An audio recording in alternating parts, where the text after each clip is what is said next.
And it came to pass, when he had made an end of speaking unto Saul, that the soul of Jonathan was knit with the soul of David, and Jonathan loved him as his own soul. And Saul took him that day, and would let him go no more home to his father's house. Then Jonathan and David made a covenant, because he loved him as his own soul. And Jonathan then stripped himself of the robe that was upon him, and gave it to David, and his garments, even to his sword, and to his bow, and to his girdle. And David went out whithersoever Saul sent him, and behaved himself wisely. And Saul set him over the men of war, and he was accepted in the sight of all the people, and also in the sight of Saul's servants. And it came to pass, as they came, when David was returned from the slaughter of the Philistine, that the women came out of all cities of Israel, singing and dancing to meet King Saul, with tabrets, with joy, and with instruments of music. And the women answered one another as they played, and said, Saul hath slain his thousands, and David his 10,000s. And Saul was very wroth, and the saying displeased him. And he said, They have ascribed unto David 10,000s, and to me they have ascribed but thousands.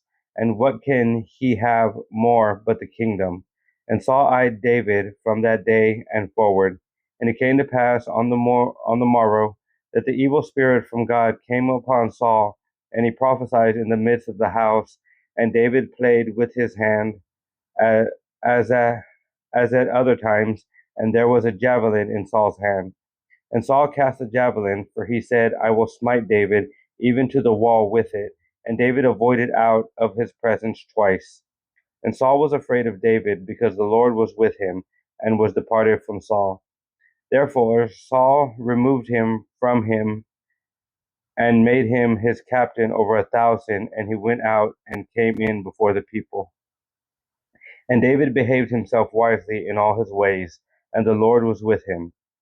Wherefore, when Saul saw that he behaved himself very wisely, he was afraid of him. But all Israel and Judah loved David, because he went out and came in before them. And Saul said to David, Behold, my elder daughter Merab, her will I give thee to wife. Only be thou valiant for me, and fight the Lord's battles. For Saul said, Let not mine hand be upon him, but let the hand of the Philistines be upon him.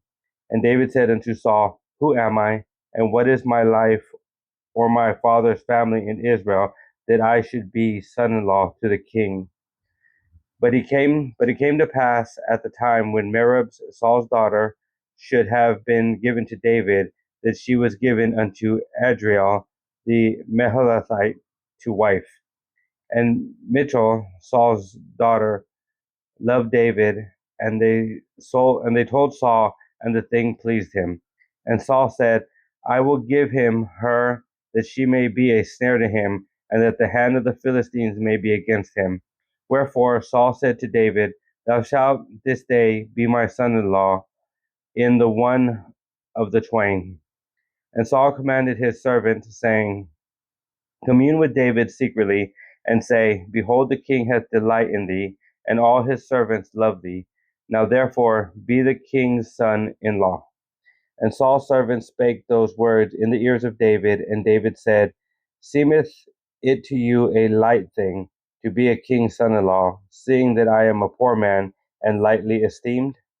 And the servants of Saul told him, saying, On this manner spake David. And Saul said, Thus shall ye say to David, The king desireth not any dowry, but 100 foreskins of the Philistines, to be avenged of the king's enemies.